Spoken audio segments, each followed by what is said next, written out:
Okay.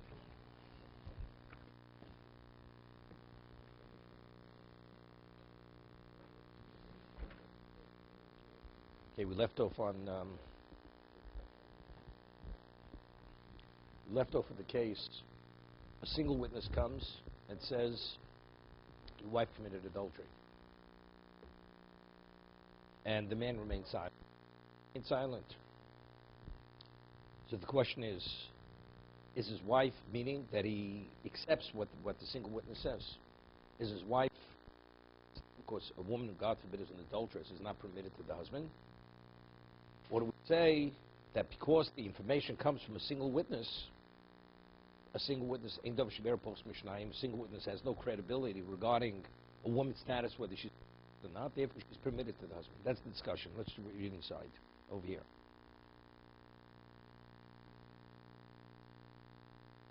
Iboilu. Question was posed. About 10 lines from the top on 66a.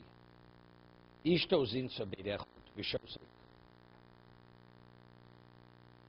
Single witness claims that a woman committed adultery, and he witnessed it. And that he shares it with his husband. V'shosek, and silent. Mao. What exactly is the status of his woman? Of his wife? Is she permitted him or not? Amr Abayi Nemon. Abayi says he's believed. Rava Me'ino Nemon. He's not believed. Why? Because since it's regarding her marital status, anything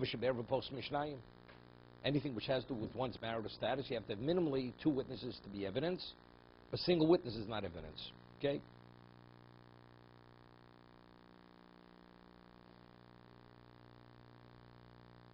Now, the second tosis. Now, we had earlier, if 2 people, man gives a woman a ring, and he says, Harei Mukadeshes Li. And there are no witnesses. And they both admit to the event. She says, he gave me the ring for marriage, and he says, I gave the ring for marriage. What is their status?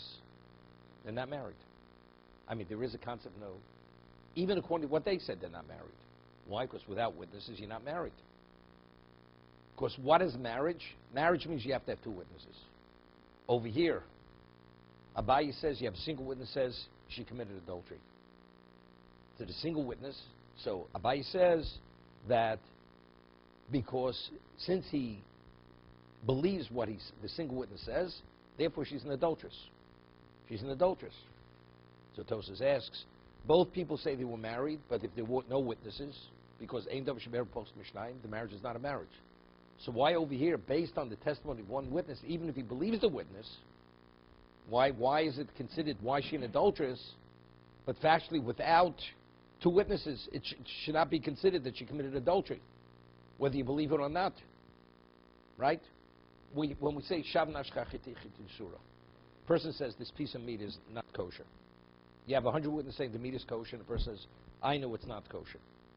Because you establish it's a forbidden piece of meat, you're not permitted to eat the meat.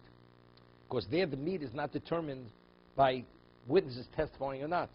Everybody else can eat it. Everyone can eat it. You're not permitted to eat it because you said it's not kosher. But over there, each spouse says, we were married. But based on what you're saying, but that's not called marriage. Unless it's witness, it's not called marriage. So over here he says, I believe the single witness. Torah says you don't believe a single witness. So if you don't believe in a single witness, it's like 2 people say we were married without witnesses. Marriage without witnesses, what is nothing? So believing a man that she committed adultery, it's not credible evidence. It should be. It's a baseless testimony. So why is she not permitted? What does Abayi say? Because even though it's a single witness, believe him. Seemingly, Rav is right. In Davar Sheber Post Mishnayim, you need minimally 2 witnesses, like marriage. That's Tos's question. Amar Abayi. He. We say that if a man marries a woman in the presence of a single witness, we say the marriage is nothing. Nothing. Because you have to have minimally 2 witnesses witnessing the act of marriage. So over here, what is the basis for his information that she committed adultery? Single witness. But the Torah says the basis for information has to be 2, not 1. So how do we differentiate between the 2? I mean, seemingly you have to understand what kind of question is this. If a man witnessed his wife committing adultery, no witnesses. Is she an adulteress? She's an adulteress. But where's the testimony? Where's the witnesses? Right? Is that a question?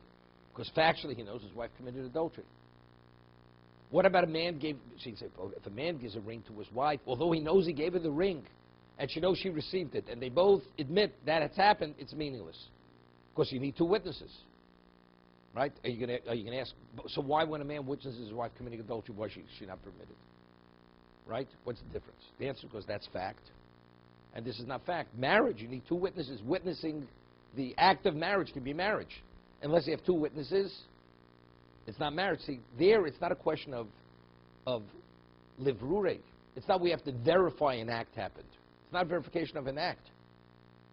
You have to have two witnesses present when the marriage takes place. Otherwise, it's not an act of marriage.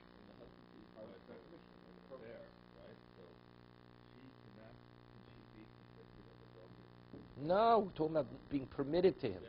With the Gemara's discussion, is she permitted him, not permitted? So what's Tosa's question?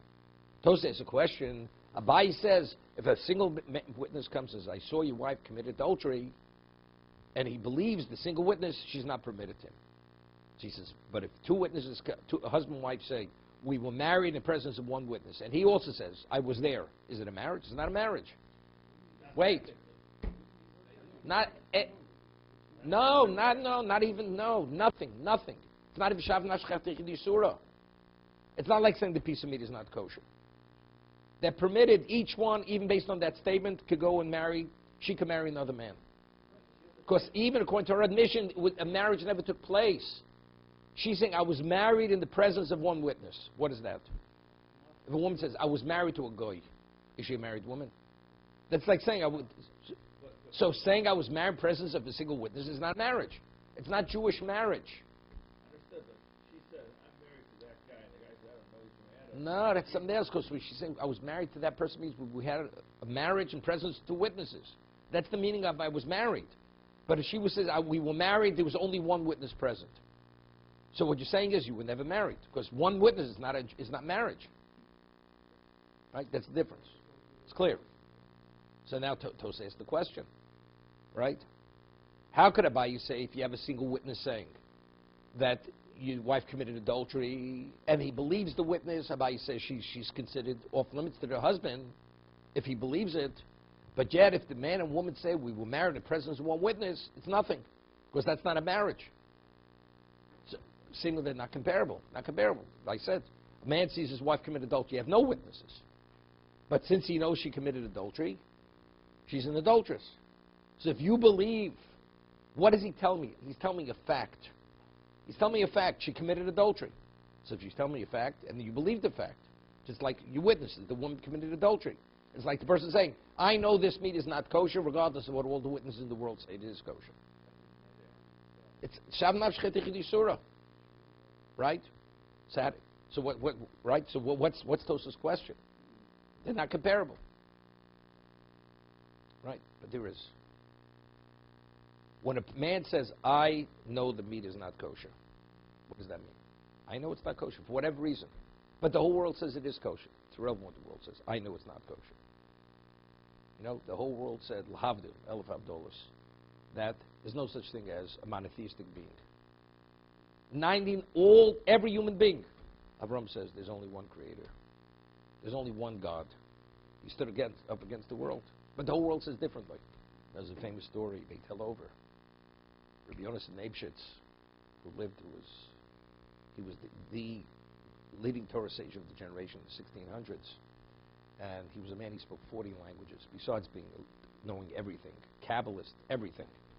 And when he was about 4 or 5 years old, he already knew Tanakh by heart, Shisa Sidrei Mishnah by heart, 4 or 5 years old.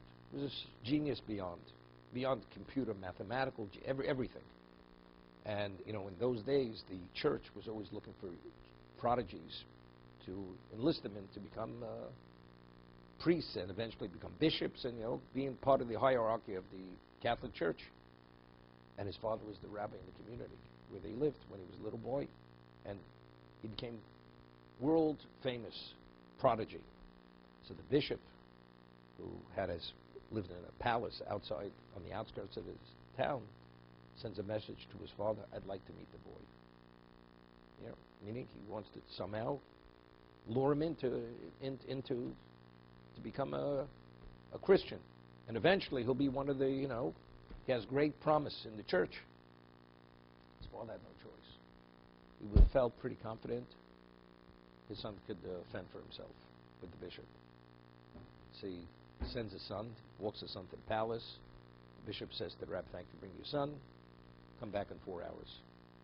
That means he's going to go and try to brainwash him 4 hours to try to influence him back Christianity. So he sits him down, this little 4-year-old child. He says, "I heard you're a very bright boy." He says, "Yes, I'm very bright." No humility. He's only 4 years old. Okay? So he didn't study Chovos Halevavos yet, I'm not sure. You know, Shara Nova, not yet. So he says, "Yes." He says, "I heard you know the 24 books of Torah, prophets, and scripture by heart committed." He says, "It's true." Even with the commentaries, he says, "It's true."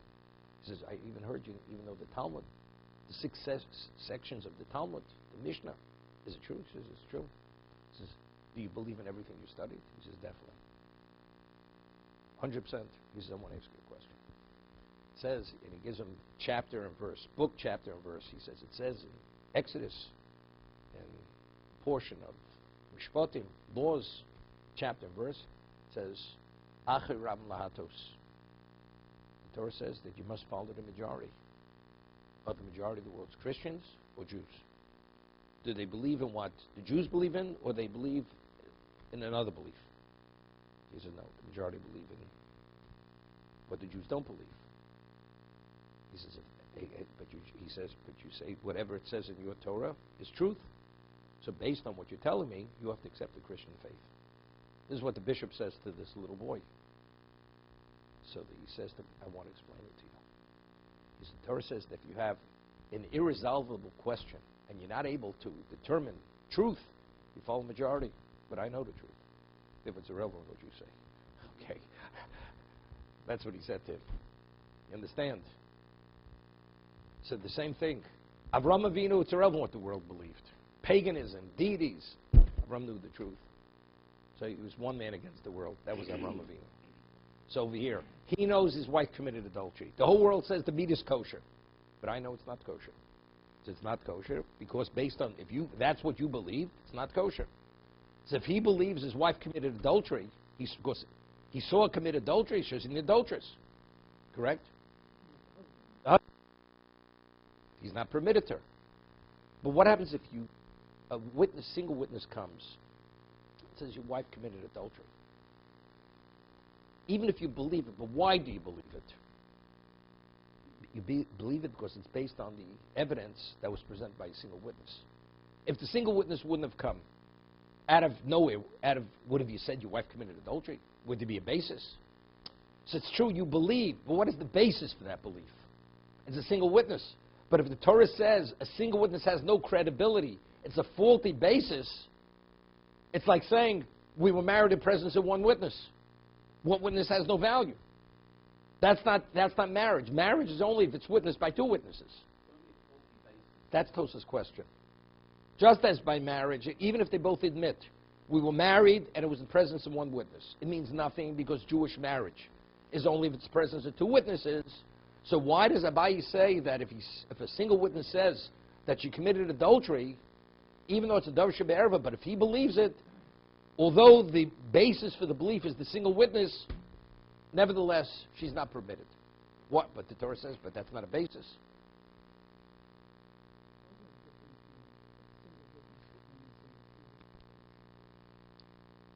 No. Okay. Explain. Wait one second. No, he's not believed. It's kosher. Definitely.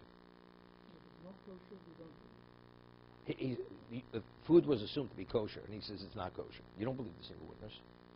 It's the other way. Because if it has a presumed status, it's permitted, then he's not believed. If you don't know whether it is kosher or not, he tells you it's kosher, you could believe it. But if the presumption it is kosher, he tells you it's not kosher, right? He's not believed. Not believed. Because that's the change in status. Right? It's only if you're not sure, is it kosher, not kosher, he's believed say it is kosher. She has a presumed status, she's permitted. But here we're talking but factually, same. But here it's even more serious. It's a davar shebe'erva. Right, exactly. But the difference is, what happens if a single witness comes and says the meat is not kosher, and you believe it's not kosher? He's changing from permitted to forbidden, and you believe it. It's no worse than the person thinking in his own mind it's not kosher. Regardless, you could have all the witnesses in the world. So the meat is not the problem. The problem is with the adultery. To be an adulteress, the source, the basis for the information has to be two witnesses. If you witness yourself, that's fact. That's fact. You saw the act. But here, why do you believe she's an adulteress? Because I happen to believe the single witness. That's why she's an adulteress. No, I'm not saying. No, silence is an indication that he believes him. How does he know? If he wouldn't have said it, would he know? How does he know? No. Why? Why does he have to have the inkling? I believe the man implicitly. That's the reason why he believes him. That's something else, because she'll retain a cheskes kashrus. It's a shav nafshchet yisur over here.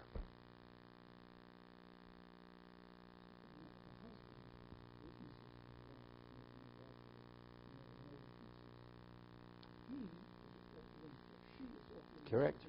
Let's say a woman herself knows she committed adultery. Is she permitted to husband? She's not permitted.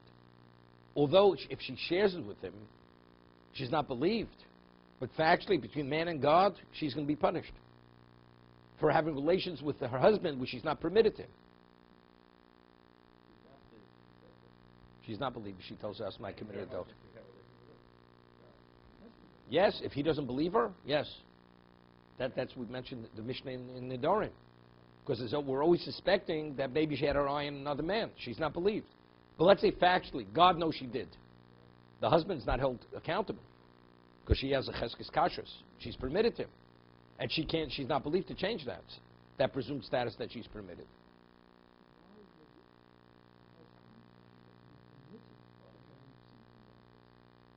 It's not permitted to believe. Do you believe? Don't you believe? It's not. It's just fact. What do you believe? I believe the meat is not kosher. The whole world says it is kosher. I say it's not kosher. Shav nashchet yisur says you're not permitted to eat because for you establish that something's not kosher. You're not permitted to eat it.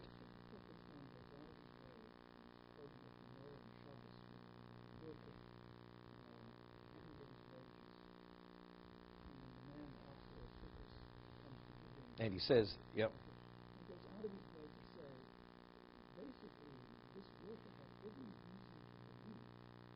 That the man was lying. Nevertheless, he gave him the benefit of the doubt. Wait. But that man over there who gave him halachically did not have to give him the benefit of the doubt. Because everything he said was almost inconceivable. Right? Let's say a man sees a man holding up a bank. He's a bank robber. But you realize you never know. Maybe he walked in with a gun because he walked in because to protect, he was a security guard, and he was a Brinks person, and he only had it drawn so people shouldn't steal his pickup. I mean, are you in touch with reality or on another planet? Right? That's not reality. That Gemara over there, he's not, that person, that's not reality. A Jew doesn't have to pass judgment in a context which is remote beyond remote. That's remote beyond remote. But because he did, that person was exceptional. That's the Gemara over there. I mean, the Chofetz Chaim writes, in terms of the mitzvah, you have to give a fellow Jew a benefit of doubt. That's only if it's a 50-50. It's a judgment call. Well, he says, what about if it leans more to the negative? He says, although you have a right to judge the person negatively, but it's best to leave judgment, reserve judgment. Don't do it. Don't. But factually, if you see the man did the wrong thing, he did the wrong thing. But you never know. Like in today's society, don't be so judgmental. He put the knife into his heart. He allegedly killed him. Allegedly. How do you kill a person? It's not putting a knife through his heart. But it's allegedly.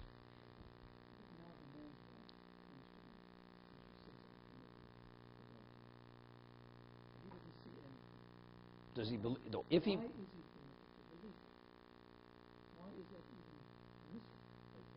It's forbidden not. Let's say factually he does believe her. Let's say he does believe her. It's not permitted, not permitted. Shavna shchichti isur is not permitted, not. It's just the reality. If you feel something, you believe something to be, it is. That's just the reality. Like the piece of meat. 100 witnesses say the meat is kosher. I feel and I have a sense it's not kosher. Therefore, to me, it's not kosher. It's not a permitted not. It's just a reality how you relate to something. Do you believe it to be or not believe it to be? Her status has, but vis-a-vis you, she's off limits to you. Even here when we say the Eid Echad. If let's say he has relations with her, are they going to give him malchus? They're not going to give him lashes. Right? You're not permitted to be with an adulteress. But they're not going to permit him to be because based on what you believe, she's off limits to you.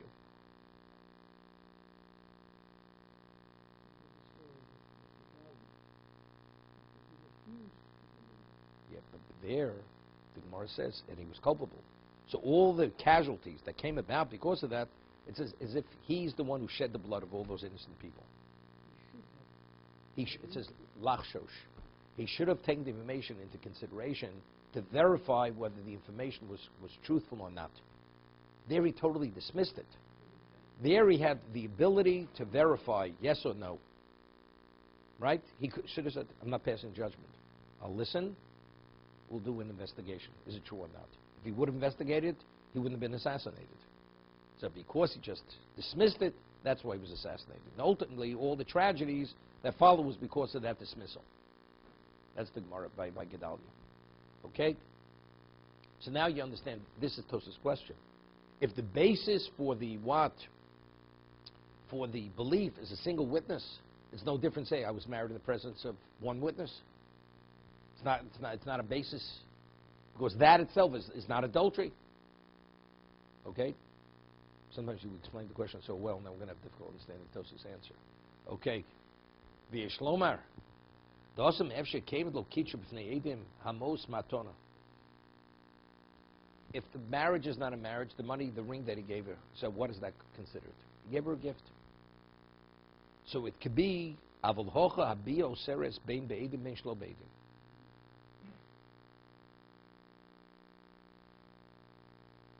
Now, what determines whether the ring is an act of marriage or not an act of marriage? Whether the witnesses. So we are believing that the ring was given, right? It was. But what is that called? If they know what it's called, a gift. A man says she cohabited. What is cohabitation with somebody that's not your husband? It's adultery. Yeah, that's how he's differentiating. By marriage without witnesses, it's a gift. It's a gift. Each one the man gave the woman a gift. The gift was the money, was the ring, was the object of value. Okay? But here, if you believe that an act of cohabitation took place, how do you interpret cohabitation with a married woman other than being adultery? There's no other way to interpret it. So therefore, even though the origin may be a single witness, but factually, he's saying he believes she cohabited. And if she cohabited with anybody but him, that's an act of adultery. It's not, you're not supposed to. It has no credibility. So he's saying, where the witness converts something from one thing to another, it's a conversion issue. Only two witnesses could establish the giving the ring is called marriage. Otherwise, the conversion doesn't take place. So how do we interpret the act? You believe the ring was given, and it was given, and the court says it was given. So what do they hear? He gave her a gift. But here, if you believe that factually it was cohabitation, what is cohabitation with a man who's not your husband? There's no other way to interpret that. That's adultery. Of course, but even though it's based on that, but since you believe that happened, and that can only be understood as one thing and nothing other than that, then she's off limits to you.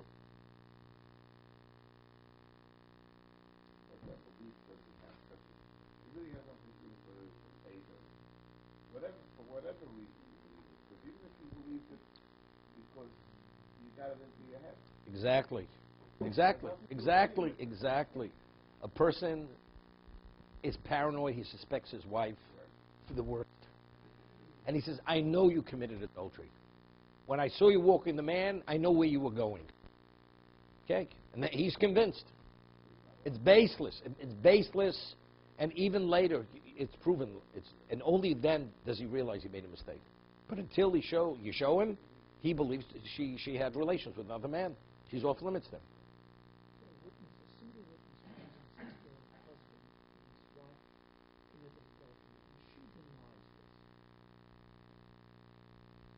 But he believes she did. She could deny from today forever. If he believes she did, she's off limits then. That's just like the kosher meat. It's like the non-kosher meat. No different. The whole world says it's kosher. You say it's not kosher. It's not kosher. So in that case, he divorces her. He has to divorce her, She would be permitted unless he could convince differently.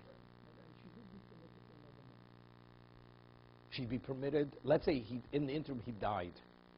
He died. The husband died. He didn't divorce her yet. She's permitted to a Kohen. A woman commits adultery is not permitted to a Kohen. She's called a defiled woman. But let's suppose the man divorced her. No, because you have to have a halachic difference. She could Kohen couldn't marry a divorcee. But a widow he could marry. But if she's truly an adulteress, he couldn't marry her. A Kohen is not permitted to marry. No, not suspect. How do you stop believing it? How was it undone? You realize later it was then she's permitted. Then she'd be permitted.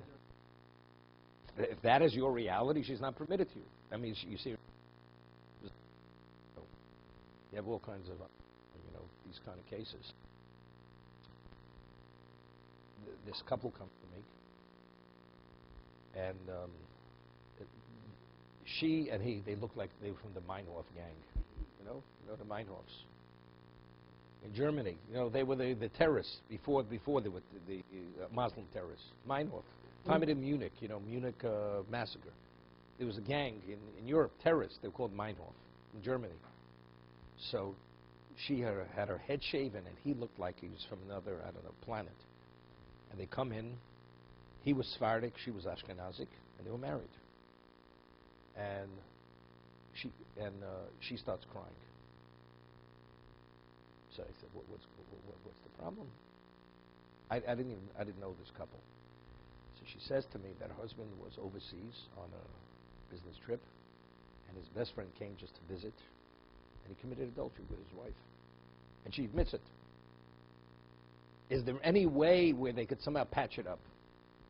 This is the question they asked me. Yeah, and she's willing. She's willing. He's willing. So the question is, she's saying she committed adultery. Does he believe her? That was the question.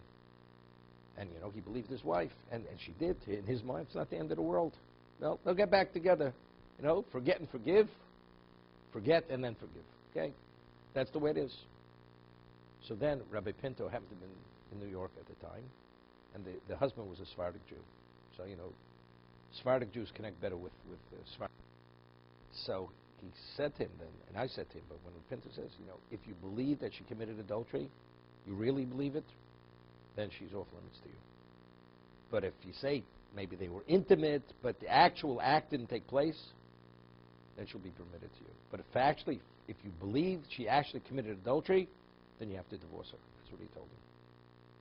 Okay, exactly what we're talking about here. Yep. No, it had nothing to me getting out of it. No.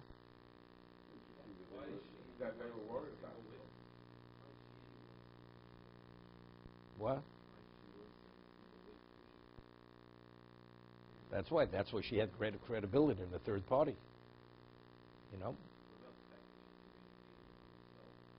It's nothing to do with it. Nothing to do with it. Yeah. Okay. Okay, little further. Ve'ein anu tzrichim elo sheyida abalo emes miu kosher. The mashma hocha erecha nem mesachosot. The mashma in isha neseres al bailo el aliski kinu stiro. Mashma dibinin edim. Yeah, he's asking a good question. The Gemara says, how does the Torah speaks about the suspected adulteress. How does a woman become a suspected adulteress? first forewarns her in presence of two. She defies his warning, and she goes behind closed doors, sequesters herself with that man for a period of time where they could have cohabited. As it says over there, okay? So it seems over there you have to have witnesses. The Torah says that is the question, that's the case of the suspected adulteress. So it seems to be you have to have witnesses. So here, so how could Abaye say a single witness is permitted? He says, there it's being, even if the husband says, let's say she defies his warning, he says, I believe nothing happened behind closed doors. That's what the husband says. I believe nothing happened behind closed doors. Torah says, since you forewarned her and there's serious circumstantial evidence she committed adultery, regardless what you believe, she's forbidden to you. That's what the Torah is talking about. The suspected adulteress, even the man says, I don't believe. I don't believe she would have gone that far. It's irrelevant, Torah says, until it's verified she did not, she's considered an adulteress. Here we're speaking, no, it's not merit of verification, because there's circumstantial evidence. So regardless, you want to deny a certain reality, you can't deny it. Here, it's all based on the single witness. If he would counter the witness, it's meaning of what he said. It's only because he believes her.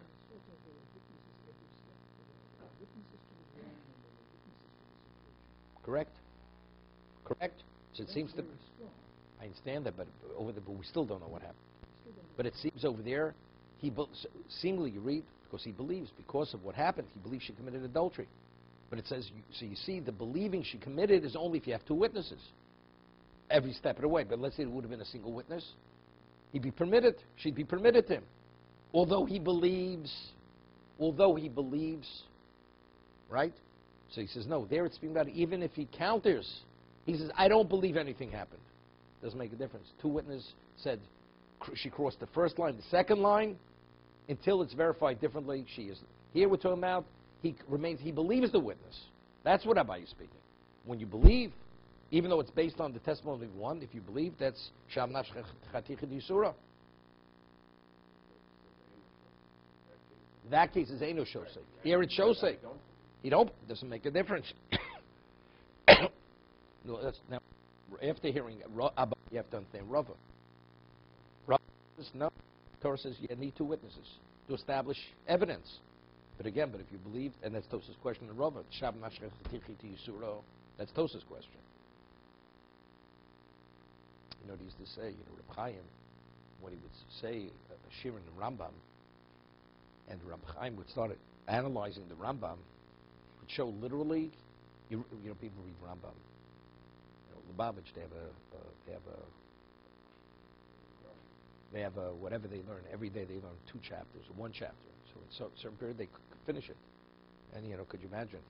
Reb Chaim takes one Rambam, and he starts analyzing the words, and he shows that one word doesn't connect with the second word, and how the Rambam in his language contradicts what he's saying, and how it contradicts the Gemara.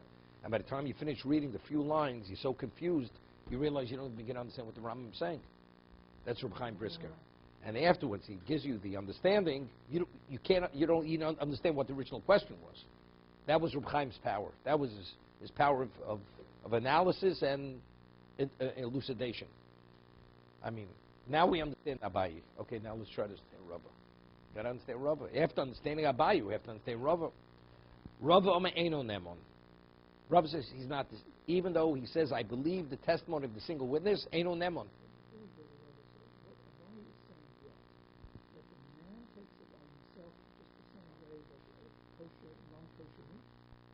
That's exactly. Therefore, he says it's irrelevant.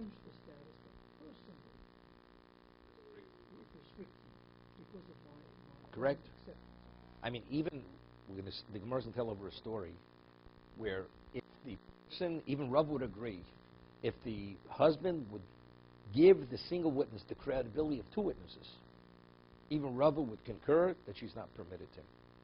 He, the husband, gives the single witness the credibility of two. No, not in the Beis Din.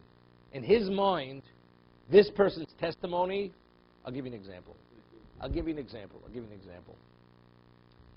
There's a halacha, if you're permitted to share certain negative information about someone else with someone else, if it's that person can be harmed if he's not aware of this information. He'll be harmed. Okay? But what happens if he will accept the information when you share with him as fact? Not he'll take it into consideration to verify. Right? No. Then you're not permitted to share the information with him. Because he's not permitted, since you're not credible to the degree that it's fact, you're going to be causing that he should accept it as fact, although it has been established as fact. You're not permitted to share with him. So the Gemara says. The Gemara says, what about if the person himself who shares the information with him has the credibility of two witnesses? What's that case? That no. That this person never ever lies. He has a reputation. He never ever lies. That's his level of credibility. And you rely on him not only when it comes to these things, any area of belief, whether it's on a personal relationship, halachic relationship, financial relationship, this man has that level of credibility. Then you could believe what he says. Of course, to you, he has, based on his record, he has that level of credibility. You could accept it as fact. You can't pass it on to a third party, but personally, you could accept it as fact. Of course, he has the credibility of two witnesses. That's the halacha. Okay? So let's say a person has the credibility of two, and he says, your wife committed adultery. Rava says, we say, Shav Nashchat Yichud Yisura. You understand? Because he has that level of credibility. No, it's not. No, there's no liability. Right? That's what we're going to discuss next week.